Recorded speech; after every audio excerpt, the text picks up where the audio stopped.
네, 오늘 우리가 살펴볼 말씀은요, 로마서 15장 22절부터 끝까지 살펴보도록 하겠는데요. 제가 본문 말씀으로 잡은 곳은 25절부터 28절까지입니다. 구제연보라는 제목으로 말씀을 나누겠습니다. 25절부터 28절까지 우리가 한 목소리로 같이 한번 읽어볼까요? 시작! 그러나 이제는 내가 성도를 섬기는 일로 예루살렘에 가노니 이는 마게도냐와 아가야 사람들이 예루살렘 성도 중 가난한 자들을 위하여 기쁘게 얼마를 연보하였음이라.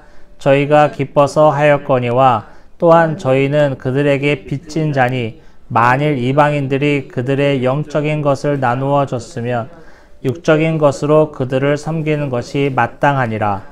그러므로 내가 이 일을 마치고 이 열매를 그들에게 확증한 후에 너희에게 들렸다가 서바나로 가리라. 아멘. 네. 오늘은 이제 22절까지 살펴보겠는데요. 22절을 보니까요. 그러므로 또한 내가 너에게 가려 하던 것이 여러 번 막혔더니 라고 바울이 언급하고 있습니다.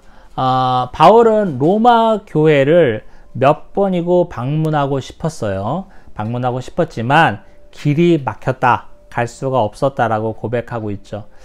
여러분, 여기서 우리가 중요한 포인트가 있어요. 뭐냐면 바울이 어떤 사람입니까? 대사도잖아요. 신약에 정말 많은 것을 바울의 저자로 쓴 것이고 우리랑 비교할 수도 없는 정말 우리가 흔히들 어나더 레벨이라고 그러는데 다른 차원의 레벨, 물론 성도 중에는 다른 사람의 레벨이 없겠지만 세상적으로 이렇게 표현하자면 그런 사람인데 바울이 스치는 사람마다 병이 낫고 죽었던 자가 일어나는 이런 일들이 바울이 사도행전에서 많은 기적과 이적을 행했던 사람이잖아요. 그런 바울이 여러 번 로마를 방문하고자 했어요. 그가 그냥 방문하고자 했겠습니까? 얼마나 기도했겠어요. 하나님, 나를 로마에 보내주십시오. 로마에서 어쩌고저쩌고 해야 됩니다. 하지만 여러 번 길이 막혔다고 바울이 고백합니다. 그 대사도인 바울의 기도와 준비가 있지만 결국에는 바울을 로마로 보내시는 이가 누구라는 표현이에요? 하나님이라는 표현이에요. 여러분, 아무리 날고 겨도 지 마음대로 되는 일이 하나도 없다라는 것을 고백하고 있어요. 대사도인 바울이 그럴진데 저와 여러분은 오죽하겠어요. 우리가 기도한다고, 우리가 바란다고 됩니까? 저는 대부분 안 됐어요. 됐으면 제가 이 자리에 있지 않지. 그런 거예요. 이 길이 막혔다는 표현으로서 우리가 알 수 있는 것은 사도 바울이지만 저도 하나님의 일꾼에 지나지 않는다. 하나님이 가라면 가고 서라면 서는 일꾼에 지나지 않는다는 것을 알 수 있고 우리 인생도 마찬가지다. 아무리 지가 잘나서 한 것 같지만 결국에는 하나님의 인도하심이고 하나님의 도우심이었다는 것을 알 수 있습니다.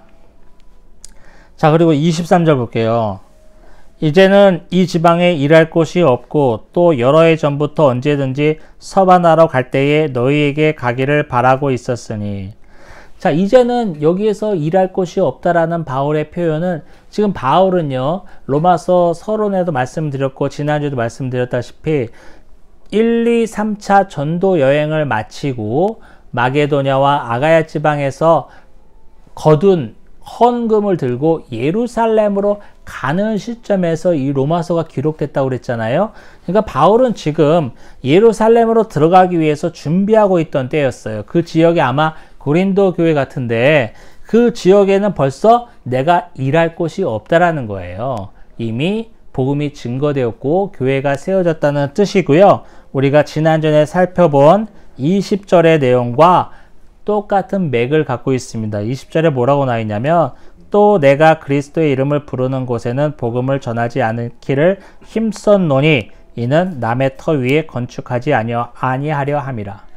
복음이 증거된 곳에서는 내가 더 이상 복음을 증거하지 않겠다라는 바울의 선교 철학을 또 다시 드러내고 있어요. 이제 바울은 1, 2, 3차 전도 여행을 마친 후기 때문에 소아시아 지역, 지금의 트리키의 옛날 이름으로는 터키죠. 터키 지역의 복음을 편만하게 전했고 바울이 교회를 세운 곳도 정말 많아요. 뿐만 아니라 그리스 북서부 지방에 위치한 마게도니아 지방도 바울이 다 들렸습니다. 바울이 웬만한 데는 다 했어요. 하나 남았습니다. 그게 뭐죠? 계속 언급되는 땅끝 서바나로 가는 길밖에 안 남았어요. 그래서 그 23절의 뒤에 보면 서바나로 갈 때에 너희에게 가기를 바라고 있었다라고 바울이 고백하고 있습니다. 서바나는 지금의 스페인 지역이에요. 이베리아 반도, 유럽의 동쪽 끝이죠. 그때 당시에 그 지리적 사고에 의하면 스페인 지역은요, 땅끝이었어요. 땅끝. 그래서 마태복음 마지막 절에서 땅끝까지 가서 복음을 증거하라, 나의 증인이 되라는 예수님의 그 지상 대명령에서 언급되는 땅끝이 바로 서바나예요. 스페인이에요. 예수님이 마지막에 명령하신 지상 대명령을 바울이 얼마나 지키고 싶었겠어요. 예수님이 하늘로 승천하시면서 땅끝까지 이르러 내 증인이 되리라는 이 말씀을 얼마나 바울이 실천하고 싶었겠어요. 그 말씀을 얼마나 성취하고 싶었겠어요. 그래서 그 땅끝이 바로 그때 당시에 지리적 사고에 의하면 서바나, 스페인이었기 때문에 바울은 그토록 땅끝인 서바나로 가고 싶었습니다. 왜 바울은 로마 교회를 그토록 가고 싶어 했을까? 그게 중요해요. 여기서 보니까 서바나로 가기 위해서 내가 너에게 가기로 원했다, 이런 말이 나왔잖아요. 바울은 왜 로마를 가고 싶었을까? 그것은 바울이 꿈꾸는 스페인 선교, 서바나 선교를 위해서는 선교지의 후원금과 물자를 조달할 그런 방법이 중요한데, 바울이 이미 세운 소아시아 교회, 지금의 트리키의 지방의 교회는 너무 스페인에서 멀리 떨어져 있잖아요. 제가 말씀을 준비하면서 구글로 찾아봤어요. 그래서 지금의 트리키의 가장 유명한 도시 이스탄불에서 그 다음에 스페인의 유명한 도시 바르셀로나까지 얼마나 나오나 쳐봤더니만 한 3,000km가 나와요. 근데 여러분, 트리키의 지방이 엄청 국토가 넓습니다. 이스탄불은 되게 가까운 쪽에 붙어 있어요. 바르셀로나도 마찬가지예요. 바르셀로나도 해변 쪽에 붙어 있기 때문에 저 내륙까지 하면은 진짜 몇백 킬로미터가 더 추가될 거예요. 아주 근거리를 검색해 봐도 3,000km가 돼요. 그러면 그때 당시에는 다 걸어서 물자를 갖다 줘야 되고 돈도 갖다 줘야 되는데, 그러려면 얼마나 위험성이 큽니까? 오다가 사고도 나고 강도도 당하고 엄청난 일이 벌어질 거 아니에요? 그래서 바울은 자신의 서바나 선교를 위해서 물자와 후원금을 공급해줄 전초 기지가 필요했는데, 그게 바로 로마 교회였어요.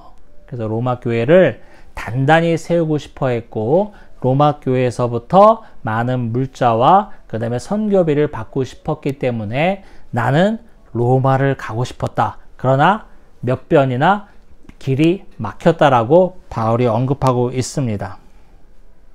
그럼 25절부터 보면 오늘 본문이죠. 26절에 볼게요. 이는 마게도냐와 아가야 사람들이 예루살렘 성도 중 가난한 자들을 위하여 기쁘게 얼마를 연보하였습니다. 여러분, 마게도냐와 아가야 사람들은 그리스 북서부 쪽에 있는 위치한 지방인데, 거기 사람들이 예루살렘 성도 중에 가난한 사람을 위해서 헌금을 하였다는 내용이고, 바울이 이걸 들고 지금 예루살렘으로 가고 있다라고 말하고 있습니다. 이건 사실 거꾸로 된 얘기예요. 왜냐하면 오늘날로 표현하면 이런 거예요. 동남아시아의 한 선교지의 교회가 서울에 가난한 사람들을 돕기 위해서 헌금을 하였다는 내용과 비슷한 거예요.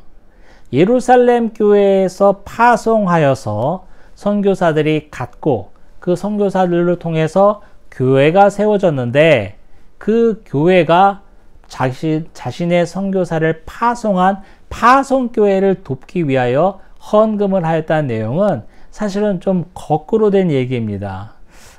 그래서 많은 문헌에는 그때 당시에 유대 지방에 예루살렘 지방에 극심한 기근이 있었다라는 표현도 있고 하지만 그렇지만 이걸 통해서 알 수 있는 건 뭐냐면 마게도냐와 아가야 교회가 그만큼 성장했음을 알 수 있어요. 그들 중에는 가난한 사람들이 하나도 없어서 그들 중에는 아쉬운 게 하나도 없어서 돈이 철철철철 넘쳐나가지고 예루살렘 교회를 도운 게 아닙니다. 그만큼 성장한 거예요. 예루살렘 교회에 어려움 당한 지체가 있다는 것을 보고 듣고만 있을 수 없는 안타까움이 생긴 거예요. 복음이 증거되면서 저들에게 그런 성장이 생겼습니다. 하나님의 마음이죠. 지체의 마음이에요. 내가 오른팔이 아픈데 그걸 멀쩡하게 오른팔을 무시하고 살 수가 없는 거잖아요. 몸의 한 구석이 아프면 다 똑같이 아픔을 느끼는 것처럼 예루살렘 교회의 성도들이 가난해서 먹을 것이 없다라는 소식을 듣고 가슴이 아파서 가만히 있을 수 없는 그 간절한 마음, 하나님의 마음입니다. 선한 하나님의 마음으로 연보를 하였음을 알 수 있습니다. 그래서 구제 연보에 대해서 언급된 성경이 있는데요. 고린도후서 8장 12절부터 15절 사이에 보면 이런 게 나와 있어요. 뭐냐면 연보라는 것은 특히 구제를 말하는 거예요. 다른 사람들을 평안하게 하고 연보한 자들을 곤곡해 하려는 것이 아니고 균등하게 하려는 것이다 라는 설명이 있습니다. 이 말은 뭐냐면 다른 사람들을 평안하게 하고 우리가 흔히 구제를 할 때, 구제연금을 할 때 다른 사람들을 평안하게 하는 거죠. 그러면서 어떤 마음이 드냐면 내 돈 아까운 돈이 나가겠다라는 마음이 드는 사람들도 있어요. 이 표현이 고린도후서 8장에서는 뭐예요? 구제를 함으로 내가 가난해진다고 생각하는 세력도 있었다는 것을 알 수 있어요. 하지만 그게 아니라 오히려 모든 것을 성도들을 균등하게 하기 위하여 우리가 연보를 해야 한다고 고린도후서 8장에 나와 있습니다. 이 구제를 할 때 중요한 게 있어요. 뭐냐면 남을 돕고 싶어하는 마음, 어려움에 빠진 형제자매를 모른 척하지 못하는 마음, 이런 마음은 분명히 하나님이 주신 마음이에요. 하나님의 선한 마음입니다. 하지만 그 선한 마음 없이도 우리가 충분히 구제할 수 있어요. 그런 사람이 지금은 더 많을지도 몰라요. 뭐죠? 나를 알아주기 원하는 마음. 남들에게 생색내기 좋아하는 마음. 내가 이런 것을 했다라고 좀 높아지고 싶어하는 마음으로도 충분히 구제를 할 수가 있습니다. 아마 그런 마음을 갖고 구제하는 사람이 지금은 훨씬 더 많을 수 있어요. 하지만 마게도냐와 아가야 사람들이 구제하는 것은 그렇지 않습니다. 그들에게는 이제 복음이 들어간 지 얼마 되지도 않았을 거예요. 바울의 1, 2차, 3차 전도 여행을 통해서 세워진 교회이기 때문에 교회가 세워진 지도 얼마 되지도 않고 이제 다들 초신자인데 그들의 마음 가운데 예루살렘 교회의 성도 중 가난한 자를 도와야겠다는 간절한 마음이 우러나왔다는 것은 분명히 하나님이 주신 선한 마음이 작용했을 겁니다.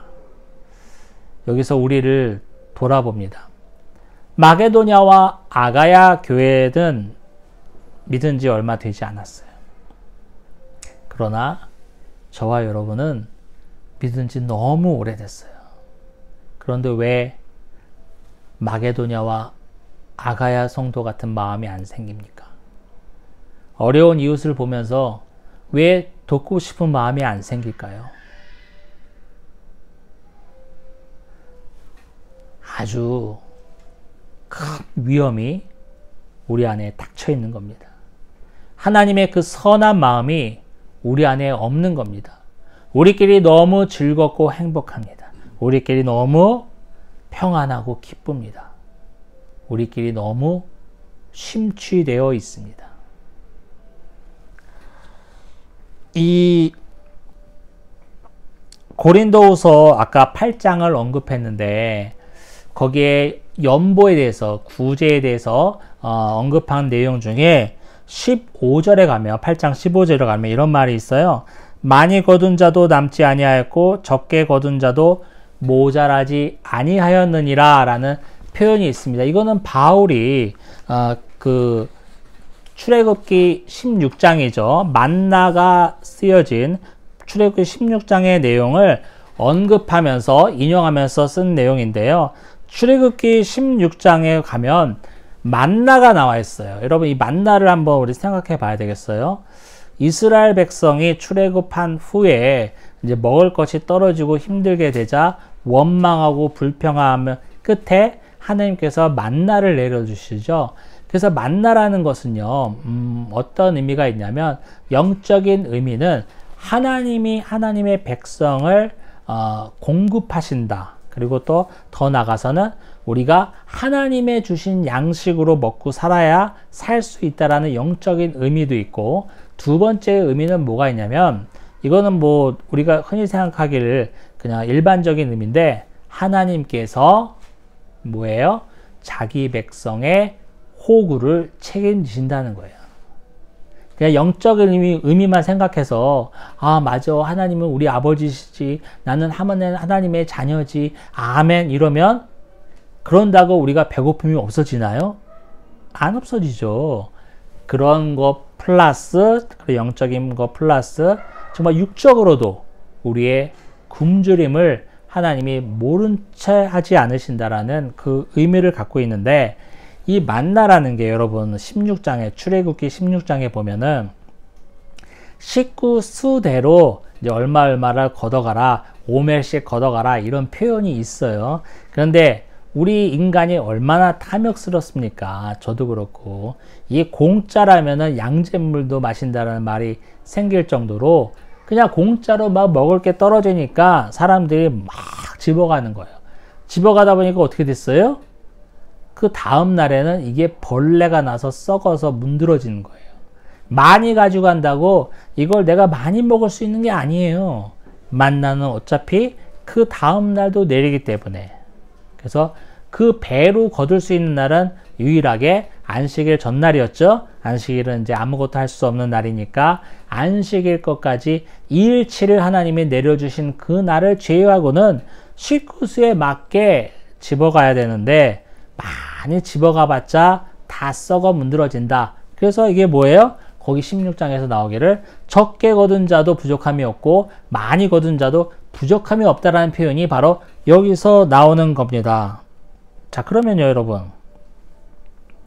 이 만나의 교훈을 통해서 우리가 알 수 있는 것은 뭐냐면 적게 거둔 자도 부족함이 없고 많이 거둔 자도 부족함이 없다라는 표현을 통해서 우리가 알 수 있는 건 뭐냐면 우리 지체들 가운데도 여유가 있는 집이 있는가 하면 정말 어려운 집이 있잖아요. 그러면 우리가 만나 때처럼 그렇게 꼭 들어맞게는 할 수 없겠지만 많이 번 집이 있고 정말 적게 번 집이 있는데 많이 번 집에서 좀 나누어서 적게 번 집이 그래도 큰 어려움이 당치 않도록 도와준다면 이게 바로 만나의 정신이 아니야 이거예요.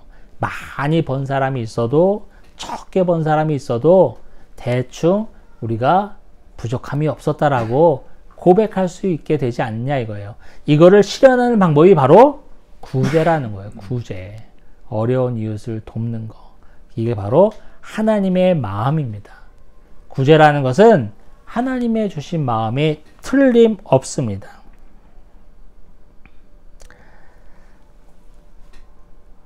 만나를 통해서 하나님이 우리의 호구를 책임져 주셨고 우리의 궁핍을 모른 척하지 아니하셨던 것처럼 우리 그리스도인들도 지체의 궁핍을 모른 척하지 않아야 한다는 거예요. 나는 문제없다고, 우리 교회는 평안하다고 그냥 안일하게 있고 어려움 당한 형제를 모른 척해서는 안 된다고 우리에게 시사하는 겁니다. 어려움 빠져 있는 형제를 내일처럼 돕고 챙기는 것은 바로 하나님께서 우리에게 만나를 내려주신 그 정신을 실천하는 일이기도 합니다. 상당히 중요한 의미예요. 야고보서 2장에 가면 야고보 사도가 이런 말씀을 했죠. 뭐냐면 야고보서의 전체의 주제는 행함이 없는 믿음은 거짓된 거다, 말짱 꽝이다는 게 전체의 주제잖아요. 그 안에서 야고보 사도가 얘기했던 것은 뭐냐면 어려움에 빠져 있는 형제를 보고, 궁핍에 빠져 있는 형제를 보고 아유 덥게 하라, 따뜻하게 하라, 뭐 배부르게 하라 말만 하면 무슨 유익이 있겠느냐라는 그의 언급이 있습니다. 맞아요. 어려움에 빠져 있는 형제 지체를 보면서 어떻게 저기 어떻게 따뜻하게 보내야 될 텐데, 많이 먹어야 될 텐데, 이런 말만 한다면 무슨 의미가 있겠냐 이거. 야고보 사도의 말처럼 행함이 없는 믿음은 믿음이 아니라는 것과 마찬가지로 우리가 말로만, 입술로만 형제의 어려움을 동참해서는 안 된다는 거예요. 언제부터 저와 여러분은 입만 살아있는 그리스도인이 되었어요. 입만 살아있는 그리스도인. 세상 사람들이 정말 욕하는 대목이죠. 교회 다니는 사람들 말만 번지르르 하더라고. 그렇죠. 우리에게는 이런 모습이 되었어요. 야고보 사도의 경고를 우리가 다시 한번 상고해 보기를 원합니다. 말로만 돕는다고 그게 도움이 되겠냔 말이에요. 그게 그 어려움에 빠진 형제에게 무슨 유익이 되겠냔 말이에요. 그렇게 행함이 없는 믿음이란 것 자체가 죽은 거라고 고백하는 야고보 사도의 음성을 오늘 우리는 들어야 합니다. 마태복음 6장에 가보면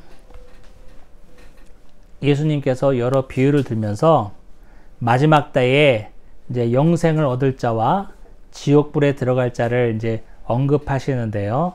그 내용 중에 이런 내용이 나와 있어요. 뭐냐면 공중에 나는 새를 보라. 저들이 굶어 죽지 않고 저렇게 돌아다니지 않냐 이거예요. 그리고 내일 아궁이에 던져질 이 들풀들도 하나님이 먹이고 입히시거늘 하물며 너희일까 보냐라고 말씀하신 구절이 있습니다. 여러분, 하나님은 분명히 우리를 내버려 두시지 않으십니다. 여기에 대한 추호의 의심이 있어서는 안 돼요. 하나님이 분명히 저와 여러분의 필요를 아시고 저와 여러분의 기도를 아십니다. 하나님 분명히 그것을 외면하지 않으십니다. 하나님의 때에 하나님의 방법으로 분명히 우리를 도우시고 채우실 겁니다. 아무런 일이 일어나지 않던데요, 목사님? 아무런 일이 안 일어나는 것이 저에게, 여러분에게 그게 딱 좋기 때문에 그런 거예요. 그래서 예수님이 말씀하시기를 심판 때에 이런 말씀하신다고 마태복음에 나와 있어요. 작은 자에게 하지 아니한 것이 내게 하지 아니한 것이고 작은 자에게 한 것이 내게 한 것이라는 심판의 아주 엄중한 심판의 그런 말씀이 있습니다. 예수님이 바로 우리 근처에, 우리 앞에 있었더라면 우리가 도와드렸겠죠. 예수님이 헐벗고 있었다면 분명히 누구라도 다 예수님에게 옷을 입히고 따뜻한 음식을 대접했을 겁니다. 하지만 예수님이 아니라 그냥 늘 우리 옆에서 늘 보던 형제 자매였어요. 늘 우리 주위에 있던 어려움에 빠진 형제 자매였어요. 그런데 그들에게 하지 않은 것이 예수님께 하지 아니한 것이고 그들에게 한 것이 예수님께 한 것이라고 예수님이 말씀하십니다. 그러면서 이어지는 것이 주위의 작은 자들의 하지 아니한 것을 엄청나게 질책하시고 아주 화를 내시면서 아주 호되게 야단치시는 예수님의 말씀을 볼 수 있습니다. 하나님의 마음, 예수님의 마음은 어려움에 빠져 있는 형제 자매를 모른 척하지 말라라고 말씀하고 있습니다. 가난하다고요? 돈이 없다고요?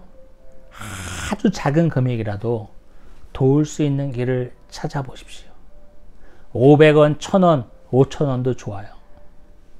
돈이 많아서 구제하는 거 아닙니다. 돈이 많아서 남을 돕는 거 아니에요. 여러분, 그렇게 접근하면은 하나님을 거지로 여기는 거예요. 우리 하나님이 돈이 없어서 옆에 있는 가난한 성도를 도와줄 수 있는 돈이 없고 능력이 없어서 우리의 알량한 얼마의 돈을 요구하시는구나 이렇게 생각하는 거예요.